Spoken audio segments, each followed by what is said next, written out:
Princeton University's Keller Center, educating leaders for a technology-driven society.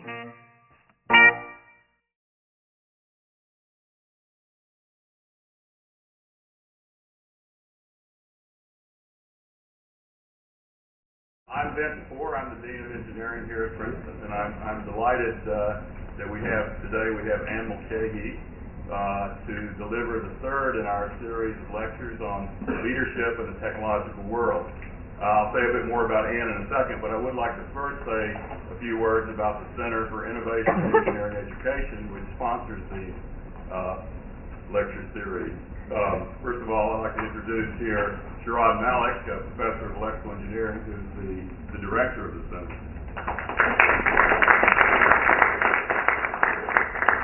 So let me just say a couple words about the center, and then I'll also say some things about Anne, and then I'll get off and let her talk. So the center, many of you know, of course, that the center was founded fairly recently. It's about 2 years old, and one of the primary aims of the center is to educate students, both engineers and non-engineers, to be leaders in a world that's increasingly technological. And to achieve this, we have to constantly be asking ourselves a few questions. One is, how can we prepare students to lead and to thrive in the technological world? And also, how can we help students understand the role of technology in society and how technology affects all of us, not only engineers, but all of us. Some of the things that we do to affect this type of preparation is, first of all, we expose students to real-life engineering problems, which tend to be a lot messier than textbook engineering problems. Students are exposed to problems where they realize that they need multiple perspectives, not only one simple perspective, but the perspectives of many multidisciplinary problems, and problems that show them the importance of technology in societal issues like healthcare, environment, energy, and so forth. Another way that we prepare students to be leaders is to expose them to real leaders, great leaders, experienced leaders, and leaders with courage and integrity. And today we have such a leader. Anne Mulcahy is certainly recognized as this type of great leader. So let me say a few words about Anne. She's chairman of the board and CEO of Xerox Corporation. She's a self-described lifer at Xerox. She rose through the ranks, started out as a field rep, and she's gone through a set of increasingly responsible positions at Xerox: the vice president for human resources, chief staff officer, corporate senior vice president for customer operations, covering the international region, president of a division, president and COO of the whole corporation, and now chair of the board and CEO of the entire corporation. Anne's not an engineer, but I'm sure she's learned a lot about engineering, being CEO of a highly technological company like Xerox. She's a graduate of Marymount College with a Bachelor's of Arts in English. In addition to her role leading the Xerox board, she's also a director of Catalyst, Citigroup, Fuji, and Target, and she's the chair of the corporate governance task force of the Business Roundtable. Recently, in recent years, Anne has led the team responsible for what is a remarkable turnaround for the multi-billion-dollar Xerox Corporation. As you'll hear today, such turnarounds are not without challenges and opportunities for exhibiting leadership. So please join me in welcoming Anne. Thank you very much.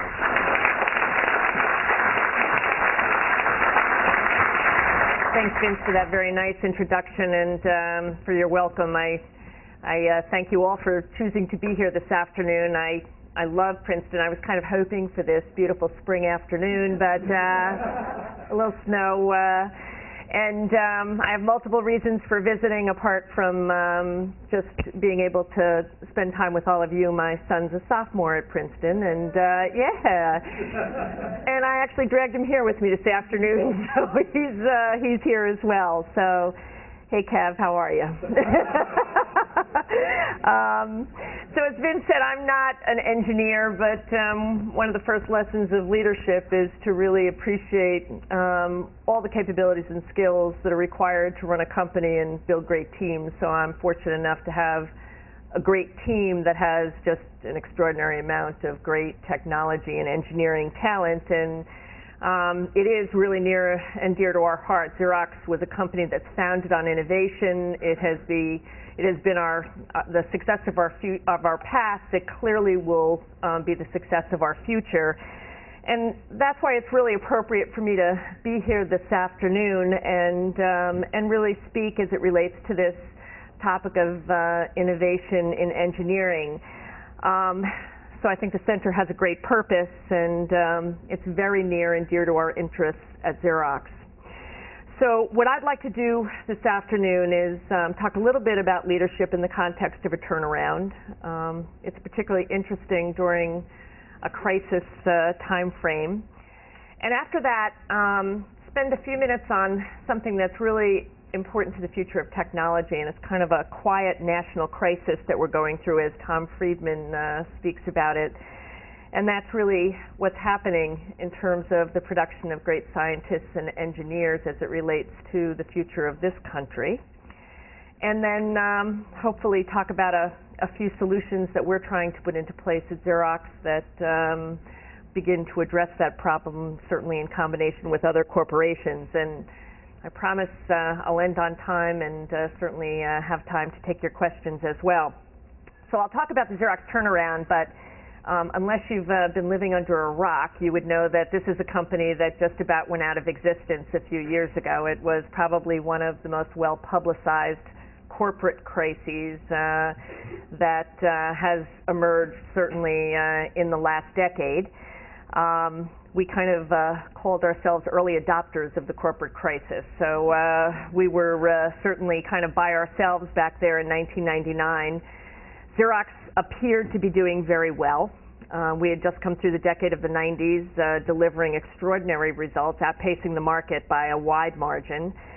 And then late 99 and early 2000, it appeared that things began to unravel very, very quickly. That's never the case, by the way. There's always long roots in terms of those kinds of problems, but it does appear that you hit a wall quickly. In our case, we were attempting a lot of change throughout the corporation. People focused inside versus outside, so a lot of market trends were passing us by. We also, when you do that, you allow kind of that window of opportunity for competition to get better and toughen up, and certainly lots of new competitors came into our field. If that wasn't enough, we had ourselves discovered some accounting improprieties in Mexico that turned into a worldwide SEC investigation, a little bit of a distraction. And I think we would look back and say that really in the broad daylight of hindsight, we took a bunch of actions that really weren't terribly smart. So we actually kind of coined this. It was before the movie The Perfect Storm, and really the point was that when you take an issue in isolation, you can address it. When you have compounding issues, sometimes the effect can be overwhelming in a company. So by May of 2000, this was a company that was in very deep trouble. Revenues were declining double-digit. Profits had gone to a loss situation for the first time in recent history. Cash on hand had shrunk to the point where the little cash we had was kind of captive in international markets and we couldn't access it. Our debt had mounted to just under $19 billion. As you can imagine, we were a little bit concerned about our problems, and our responsiveness to customers were slipping, so they weren't real happy. We were losing employees who were reading in the papers every day that it was a company that would be certainly going into bankruptcy, and our shareholders, in the space of just a few weeks, had seen the value of the stock cut in half, and it was continuing to head south. That was actually just about the day I was named President and Chief Operating Officer, so I think, truth be told, I could not say that this was the fulfillment of a lifelong dream. But one of the great things about coming into leadership at a point in time like that is that you really figure out quick where to get help. You get bold about making sure that you make decisions and take actions, and I was not shy. As a matter of fact, I think my asking for help became my forte, and I enlisted a lot of people to help save the Xerox Corporation. One of them actually was Warren Buffett. I had never met him, and I picked up the phone and called him, and as he is known for, he called me back. And we had a discussion about Xerox. I told him I had a story to tell him that I thought he would find compelling. He invited me out to Omaha, and I, of course, was telling this story hoping that Warren would invest in Xerox. And over dinner, he mentioned that he never invested in technology companies. And I'm in freaking Omaha saying, what am I doing here? And what turned out to be probably one of the luckiest things in my career, because he became a source of great advice. And one of the things that he said to me was that I'd been drafted into a war I didn't start, and to focus on customers and lead your people as though their lives depended on your success. And the beauty of what he was telling me is that there's a lot of distractions in business. There's lots of constituencies that can call for your attention, but don't ever get confused about those that make the difference, and customers and employees really have to be at the top of your list. So in that case, I was fortunate. I actually had a pretty loyal customer base who wanted the Xerox brand to survive, and we had an incredibly loyal employee base who wanted to save the company. So we went to work, and somewhat uncharacteristic for big companies, most of the time was spent listening to employees, listening to customers, listening to industry analysts telling us what they thought. And our customers told us we had great technology, but it was our responsiveness and our ability to really meet their requirements in an efficient way had slipped. Industry experts told us that we had a great array of technology, but we better make some choices and focus and do it quickly. And employees told us they would do whatever it took to save the company, but they needed clear and consistent direction so that they could actually have a path to follow. So we laid out a plan, and it was nothing brilliant. It was pretty straightforward. We put an incredible focus on cash, and that probably sounds very logical, but this was the end of the 90s, and nobody was focused on cash in the 90s. It was all growth, and companies lost their focus on cash, and that's what makes companies tick. So we really started to manage a company on cash, and it really does require a very different discipline than managing a company just on a P&L. We knew that we were non-competitive and that the gap was huge, so we set a target to take $1 billion minimum out of the cost base to start to close the gap and make sure that our ratios began to approach benchmark. And at the same time we were doing that, we also wanted to invest in the future. So we wanted to place some bets in terms of future investments that would pay off for this company in the long term. So fast forward, here we are today, and fortunately we're in a really different place. We have no core debt in the company. We reduced all of the company's general debt, so the only debt we have is for our financing business. We built back $8 billion of equity for our shareholders, which certainly you could say restored, because we lost a lot of it in the early part of the decade. We took out that first $1 billion of cost and then took out another $1 billion, and we're just about at the third $1 billion of cost. And I think the company now is well regarded at being really benchmark in a lot of metrics, and for a company in terms of things like time to revenue, time to market, things that really define a successful business. And we did it the old-fashioned way. It was tough. We made tough choices. We worked with best-in-class partners, and we are relentless on productivity. It's just never-ending. We're a Lean Six Sigma company, and any day of the week we've got 1,000 black belts just looking for the next productivity problem that we can wrestle to the ground.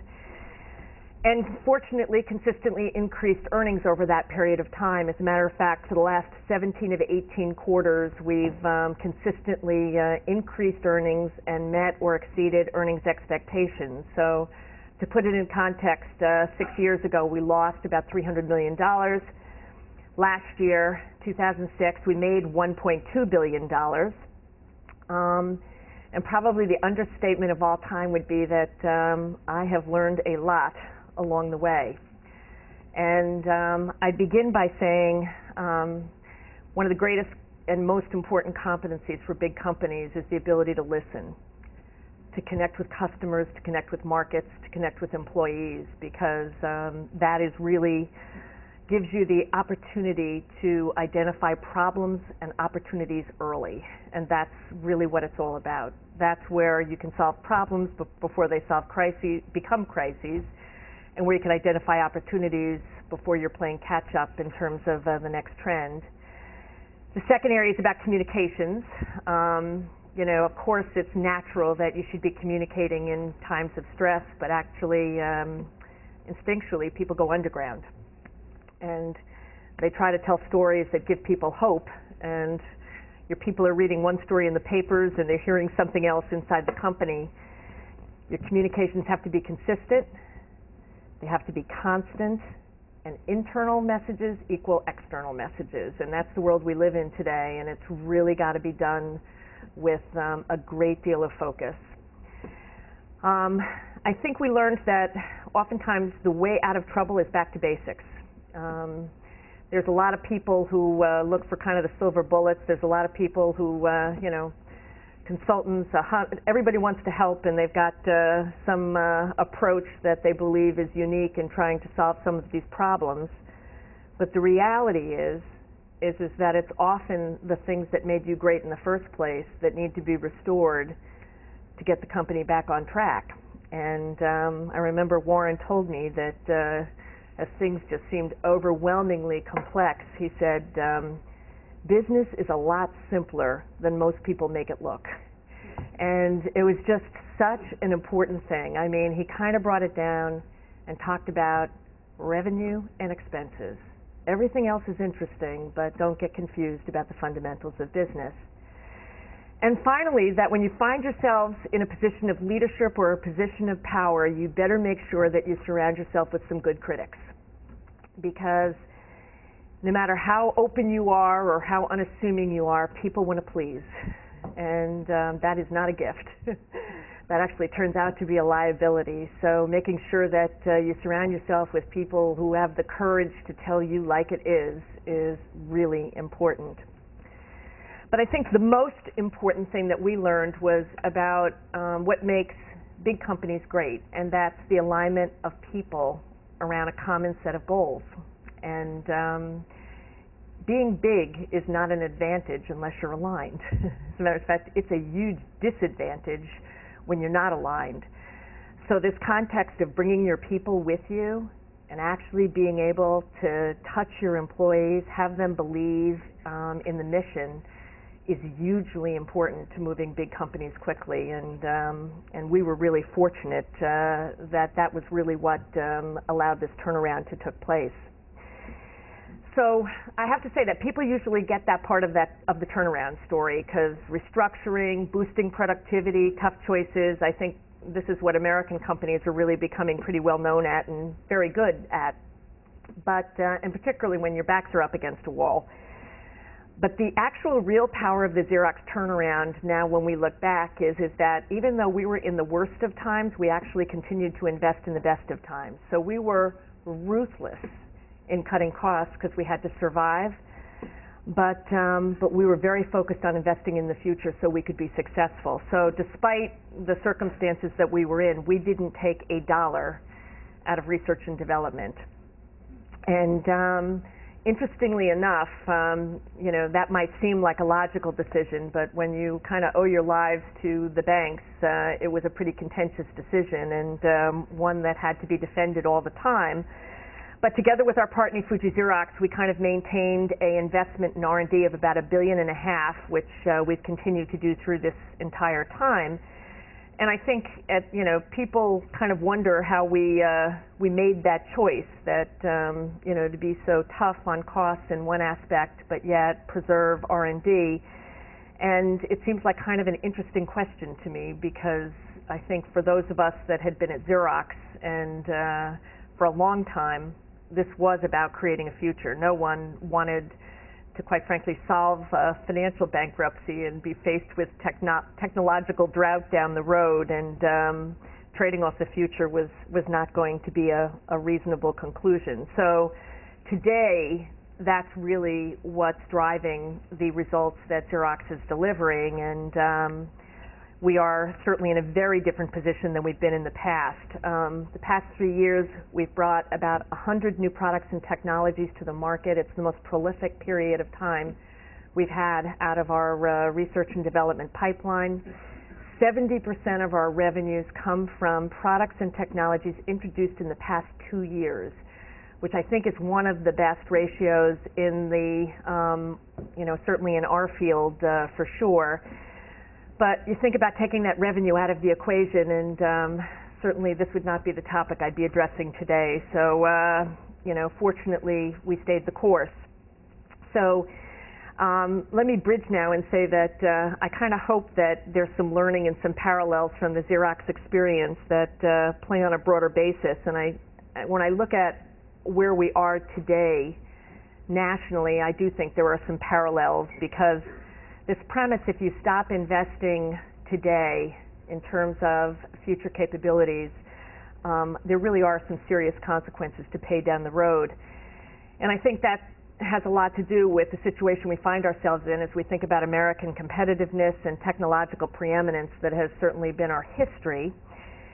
And there's lots of changes happening. You all know certainly a lot of those come from the progress that's being made certainly in other economies, and primarily places like China and India. And that's all good news. If you're a competitive society, you welcome that and say, that's a terrific advance in terms of global progress. And as long as we have playing fields that allow us to compete, then that should not be the reason we're concerned about our own competitiveness. The ones we have to be concerned about are the ones that we create ourselves. And failing to invest in our future, and certainly to nurture our own technological infrastructure, is a very big problem and will have significant consequences down the road. And we're starting to see some of that. If you look at American college students getting degrees in science, we've fallen to 17th in the world. I think we graduated about 400,000 bachelor's degrees in science.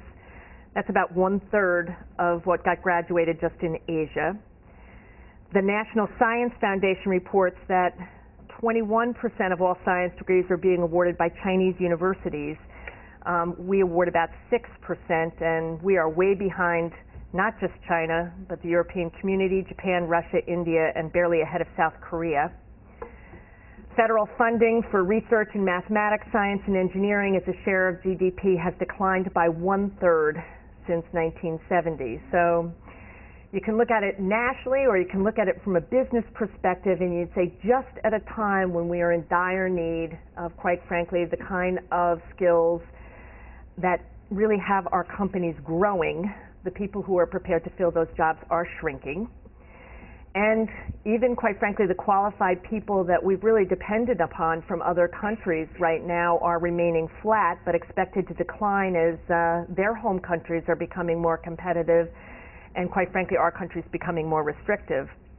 I was in Russia and India last week, looking to open a new research center and really assessing the qualities in Russia and India to really house a new Xerox research center. And in India, it was just compelling, the fact that most of the research centers opening in India today are actually importing U.S. educated Indian students back to India, that there's literally a shortage right now because of the amount of investments that's taking place in India. So it truly is a world that's booming and somewhat leaving us behind. And I think when I think about what we've been through for the past few years, if there's a line between failure and success, it is always about the quality of your people and the innovation they bring to the market. And particularly true in this country. You know, I'm sure you've all read The World is Flat, but it's a pretty compelling premise that our ability to constantly innovate new products, services, and companies clearly has been the source of America's horn of plenty, and it is the reason why we've had a steadily widening middle class for the last 2 centuries.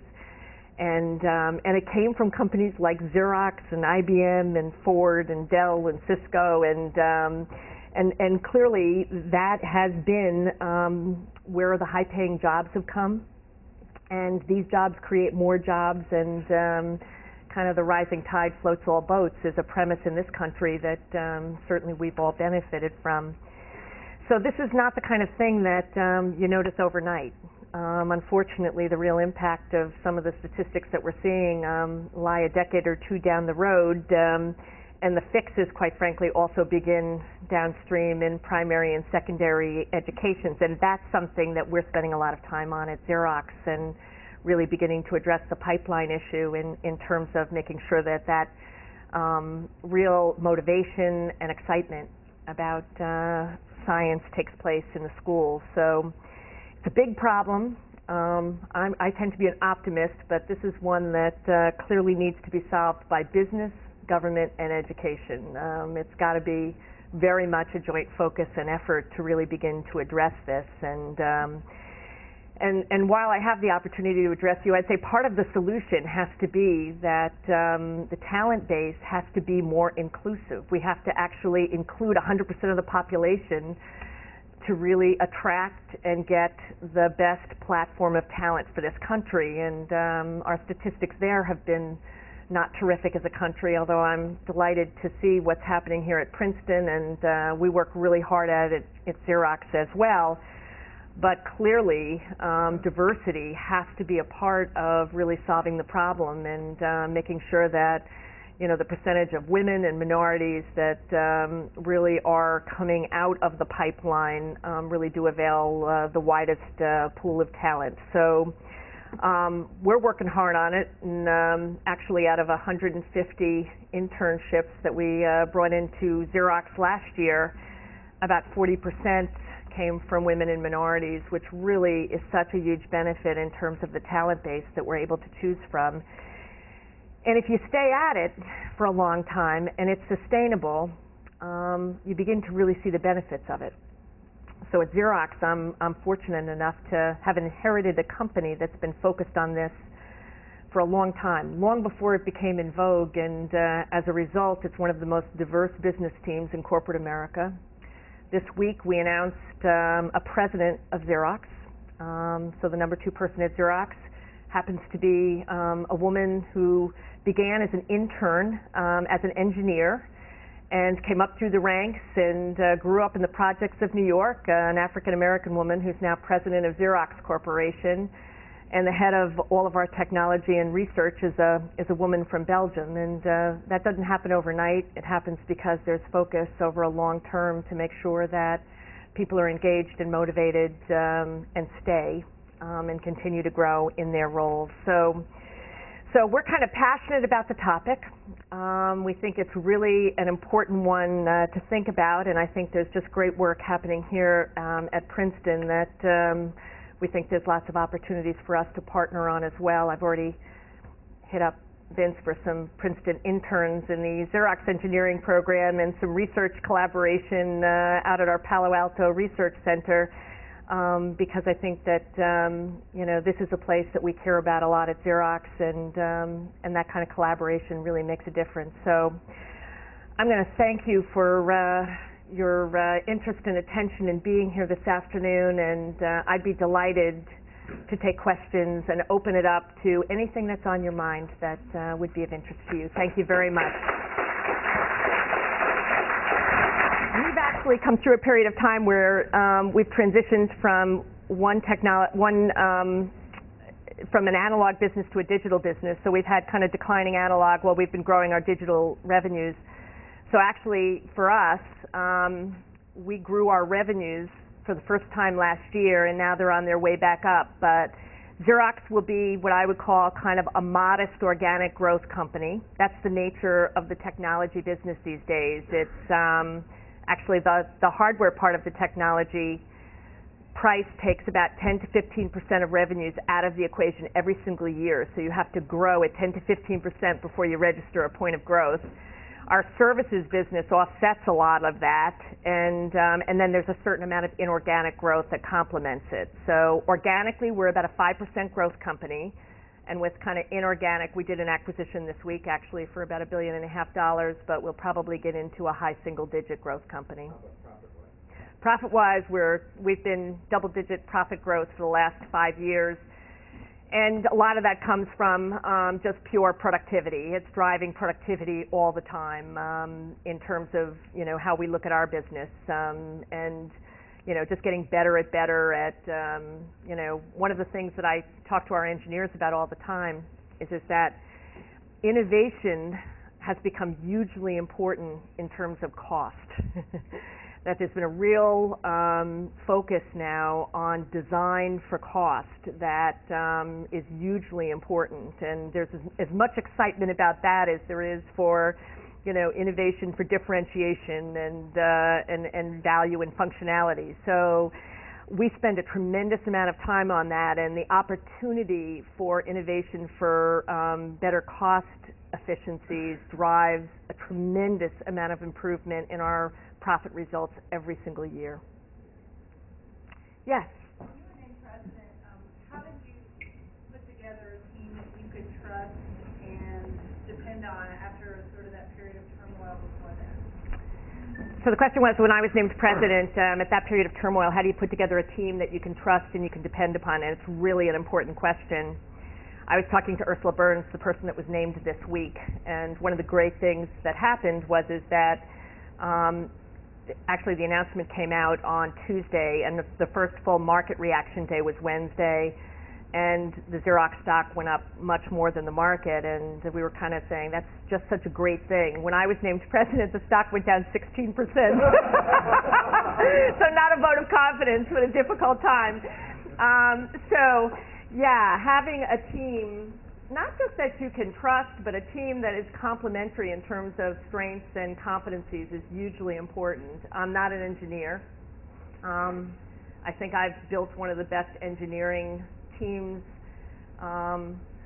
certainly that is there. And so complementary strengths, really understanding what you do well and what you don't, and make sure that you have great respect for the kind of competencies that you need for the leadership team of the company.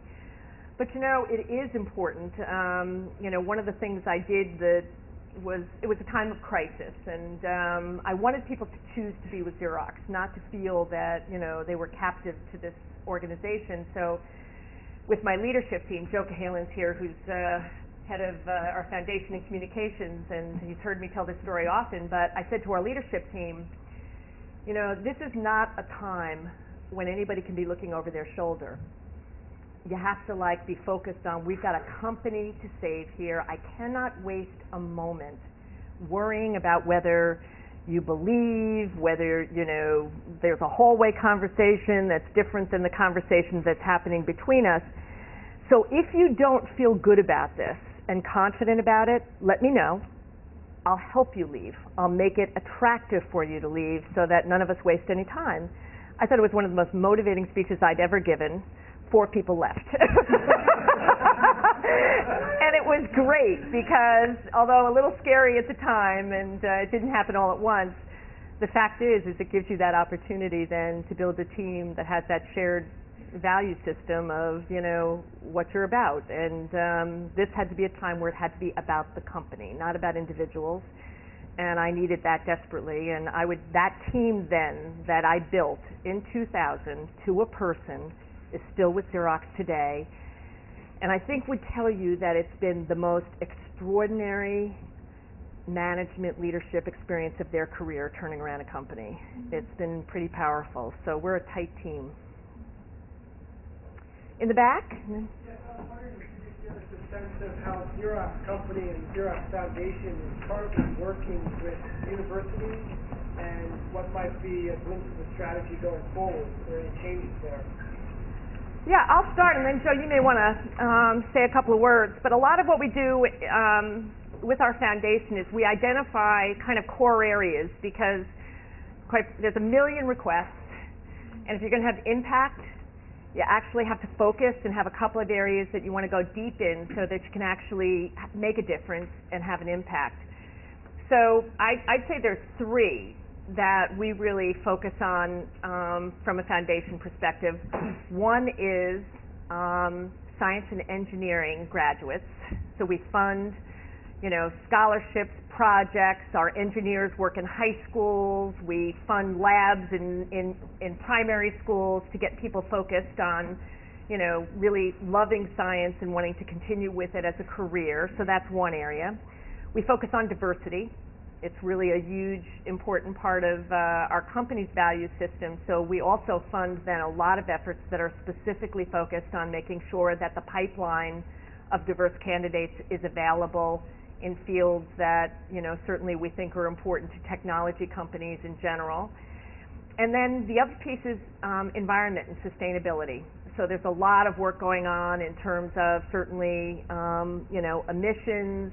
I was just actually in one of my labs yesterday, and I love this, but we had one of our research people who has developed like transit documents, documents that literally disappear, and the papers were usable, because 70% of what we do, we basically throw away on paper, and it's really a terrible source of waste for the environment. So it's a non-ink-based print that disappears in a time frame that you can program, hours, days, whatever. The papers were usable, and so we're funding now a major research project on this kind of transit document scenario. We do a lot with solar energy out of some of our research labs, a whole set of environmental, we do a lot of sustainable forestry because we're on the other side a paper user, so therefore sustainable forestry, making sure the standards for forestry are, so I think net we try to keep our foundation aligned with things that we actually know something about and can add some value, because generally speaking, if we make a donation, our people are involved and embedded within it as well. Kind of we got skin in the game, and it really helps. Is that fair? Fair. Okay. Yes. What are you the balance between pure and applied research, and sort of what you see that as the company, and also what we should be doing nationally? So a balance between pure and applied research, and kind of the balance of that, and what we should be doing nationally as well. So actually, Xerox got there's been books written about Xerox's inability to commercialize its research and its disconnection from purely commercial projects in the past. And so we've been highly criticized, actually, for not doing a very good job of commercializing our research in the past. We have now 4 research centers around the world, all with kind of core competencies that we focus on. And some percentage of what each of those labs done is kind of connected to the core business and is applied to our engineering efforts or our, what I call, kind of 3 to 5 year time frame. So, all sorts of, media projects, lots of and a lot of what we do in terms of services like language linguistics and compression technologies and all that stuff, directly related and applied to kind of Xerox customer problems, very kind of problem-based research. About 20% of our research is way upstream. And it's really looking for kind of next generation solutions. It includes kind of anthropologists who really look at just work practice kinds of problems. So try to identify problems before they even occur to our customers. So examples of that are we're trying to apply the work for like printed organic electronics to electronic paper, flexible media that can be used to really truly become digital media, flexible digital media. Lots of, upstream projects on using printing for areas of medical research. Sometimes printing genetic codes actually does a better job of pinpointing, disease and applications than other methods of looking at it. We'll never commercialize a lot of the things that we do in upstream research, but what we've gotten better at is either spinning them off, licensing them, partnering on them, commercializing them in other ways, and opening up the research agenda so that if you want to hire great researchers, there's got to be some freedom and flexibility in the agenda. So we think that that's about the right balance for us. I'm probably not the right person to talk to about it from a national perspective, but I think we've learned through the past that you need both. You need to find out a way as a company today to somehow commercialize the value of kind of non-specific research, and that there are new innovative ways to do that. Yes? Tagging on to that question. So, you guys do so much research. I know part of what you do is license that technology out to companies, and I know that Howard that was brought up in the Bay Area right Yep. now. They're writing on technology. Yep. How do you go about that decision-making process to figure out what technologies will be used, how what technology will be? It's a great question. Yeah, great question. So the question is, when we do decide to license out or partner or invest in, spinning it out versus developing it ourselves, how do we make that decision? And, I'm a big believer in that we're not really good at commercializing anything that's either non-core or near core from a research perspective. So, for example, PowerSet, which comes off a set of research competencies in PARC, it's about natural language search, which is really a very exciting idea and is potentially one of the real competitors to the Google stronghold over time on search technologies. All of the competencies for natural language search sort of resided in PARC. We use it. We use it for things like we have a huge litigation search practice where we use a lot of natural language search to support litigation support. So we'll embed it in our solutions, and then we have this decision. We know it has much broader uses and much higher value, and that's when we look for other ways to kind of spin it out and make sure. So in this case, we both licensed it. We also became an equity owner so that, if it takes off, there's a payback to our shareholders. And we also put PARC people into the company as well so that, they can bring back as well and share some of the learnings from the commercialization of the technology. It's I'd say the mistake we made in the past, that's a really hard decision to make. When you got something great, you want to hang on to it, and we did, and that's how Apple got created, and Adobe, and all the other companies out there that spun off from Xerox. But I think we're in a way to say, get it out there, commercialize it as quickly as possible while it's still in a leadership form, and don't try to hold on to it.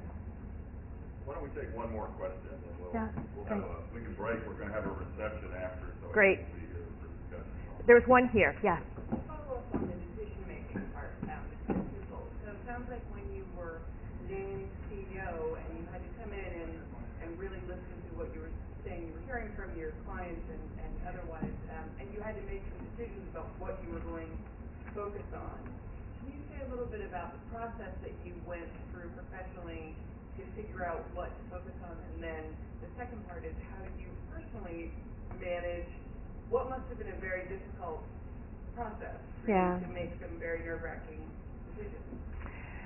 Well, I think, and quite frankly, one of the reasons we got in trouble is we lost our capability to make choices. We just liked everything we saw, and we just built businesses or divisions around a multitude of good ideas and started to suffer from, the kind of mile-wide, inch-deep disease that happens in big corporations. So the way we went about it is that we did kind of a ruthless assessment of competency and benchmark performance. So every group, every product, every part of Xerox, every value chain element in the company if it was under benchmark in terms of performance and there were, gaps to competitiveness, had to either submit a plan that said, realistically, you got 6 months to a year to get it to where it needs to be, or I can partner and get a competency kind of brought into Xerox, or I'm going to close it. And we had a lot of businesses that just, couldn't hunt, and tough decisions. I started one of them. I started an inkjet printer desktop business, and it was just, really to this day, one of the most exciting technologies. It was a completely different approach to inkjet. It's a business that, needed huge populations, huge market success before it gave good returns to the company. So it, was kind of on a 5-year slope of investment and returns, and at the end of the day, we were not going to be in a leadership position, and it was just a good idea that arrived in the market too late and clearly was not going to, we were not going to be able to invest in that point in time, so we shut it down. So it really was a series of decisions, and they were really hard. And one of the interesting things about a crisis is that it clarifies your decision making. It's a lot harder to do when times are good to make those tough decisions, because we knew this was there going to be a company if we didn't make the right set of decisions. So I think it does enable a boldness in terms of choices that perhaps is harder to do in good times than it is in bad times. But it was all based upon, demonstrating competency and success and, real ability to grow the business in the future versus just a good business or a good idea that wasn't best in class. So, okay. Yeah, thanks very much. I appreciate it.